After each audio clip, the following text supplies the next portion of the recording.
Hello survivors and welcome to another video. In today's video we're going to be looking at the brand new character, the Demon Hunter, the character stats, the weapons, the skills he introduces, his skill tree, as well as his ascension, his artifact power along with the Houndmasters and the Spellblades artifact power, and of course how to unlock the character for absolutely everyone. So let's get straight into it.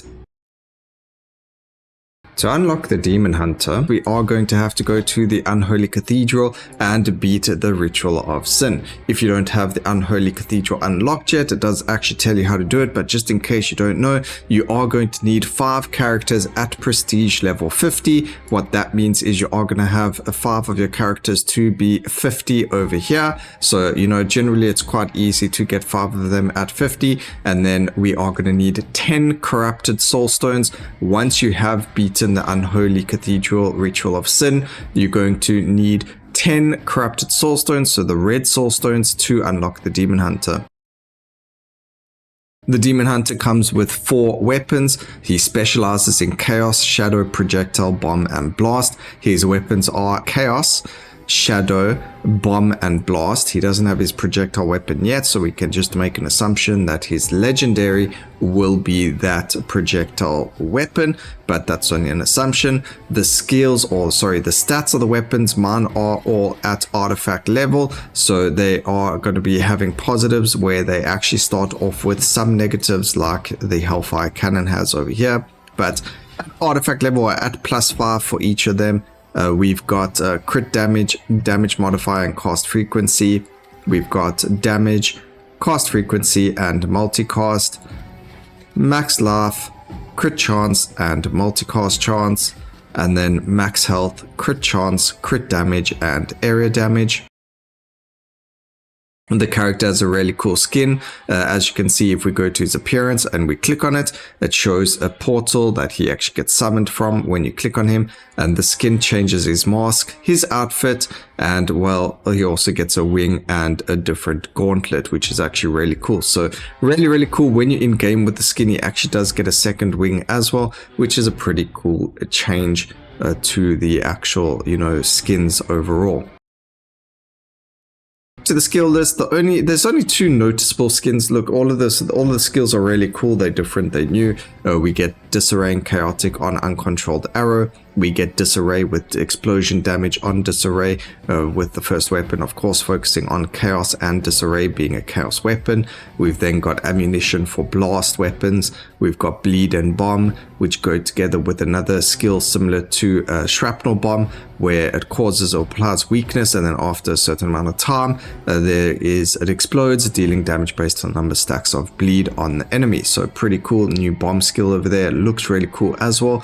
And then we've also got Shadow, Doom Disoriented, as well as Cursed Ruin, which gives us Crippled, which is the second skill in the game to apply Crippled. And this one has a massive AoE, or can have a huge AoE, and is lasting. So really cool.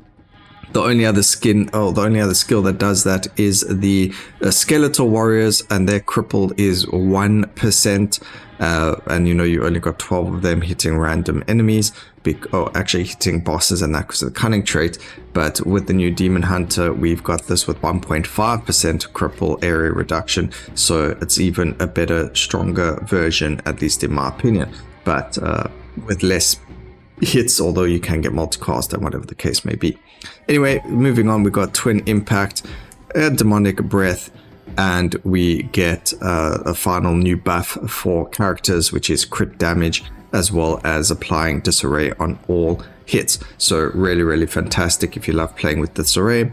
Chaotic Surge is going to be your best friend, as well as the fact that it increases your crit damage substantially. There the base is 35, but when you add all your power and things like that, if you had to add things like Glacial Affinity or any sort of damage, even Prowess, it will affect the critical damage over there, so that number does get quite crazy.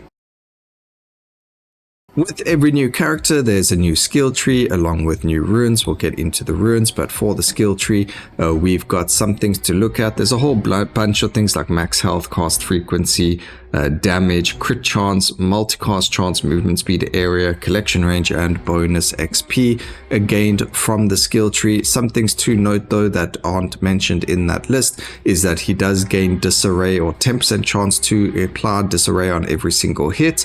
He does also gets aptitude, 5% chance on absolutely every single hit, whenever he casts a skill, he has a chance of gaining aptitude. So if you want to play him with aptitude, you want to look for low cooldown skills. And then we've also got things like when you on low life, you gain more. I think he's got that for crit chance and for yeah, there we go, increase all crit chance against enemies with less life. And then we've also got when we add less life, we have more multicast chance, as well as whenever we grant 5% chance to increase our crit damage by an additional 10% for 5 seconds whenever we kill an enemy. So as long as we're killing enemies, we're going to get increased crit damage. And then as you can see, because of that, this is going to be a crit damage focused kind of character. The new runes, there are 3 of them. They are quite interesting. We'll start off with the 1 cost. We've got chaotic aptitude. So whenever we trigger chaotic, we gain aptitude. It's 8% per aptitude stack, which is pretty decent if you want to play a chaotic build and also still get the crit damage going. We then got a 2 cost called, this is actually a 0 cost, and it gives us an extra 2 runic power. So if we do equip it, it puts us as -2. It does take up a slot, but we also lose a 30% armor. Again, that is max armor, not just 30% over, as a stat. It's as soon as if you're picking up 10% armor or as a passive, you're actually only going to get 7 armor instead. So you do have to keep that in mind with that. And then lastly, we've got a Fateful Strike, which is increasing our critical damage by 60%. Again, it is multiplicative. And then it reduces our damage by 20%, again multiplicative. So we do want to combat that with another damage rune like Focus Fire or whatever the case may be, where it gives us 20% or higher damage so we don't lose any damage. But yeah, so those are the runes. Let's go to the artifact power. So we're heading over, we're at the blacksmith now, and as you can see, the artifact power, we summon a demon at your position for a few seconds that fires bolts at nearby enemies, causing damage based on what weapon you've chosen. His first weapon is Disarray, second weapon is Shattered, third weapon is Bleed, and fourth weapon is Doom. And this artifact or this demon that you summon does have the cunning trait, so it will focus on elites and bosses, which is fantastic. There were 2 other ones that we did get, one being the Houndmaster, where we get a Feral Awakening. Now each one, it does give us different stats. Quite interesting that the colors change for them. But what it does is it empowers your companion, transforming them into feral dogs, increasing their stats temporarily. If we go to the character and we actually click on the Houndmaster and we go to details, it shows you that each weapon, the stats are different when you have awakened your pet. So in this case, it's 150% damage, crit chance, cast frequency, and area. It's going to be those stats for every single one of them. But if we look, it's 150, 50, 40, 150. If we go to another weapon, it goes to 200, 50, 50, 50. So I believe the stats are actually, what is that, 350? Is this 350 as well? No, I thought maybe they had the same amount of percentages overall, but just, laid out differently. So over here it's 150, 100, 100, and 50 and 100.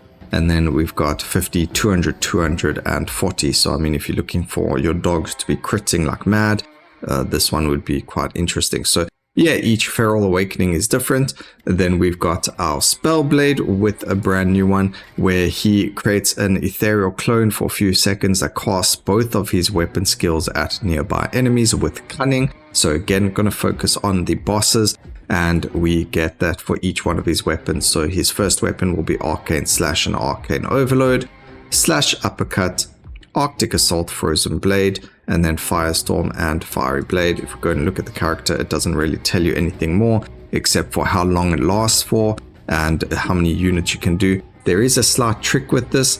If you add the Ruin Extra Help, where you increase your maximum active units and quantity of units summoned, the Spellblade will actually summon 2 ethereal shadows instead of 1. So, you know, if you're looking at that, the max units cast will actually be 2, not 1.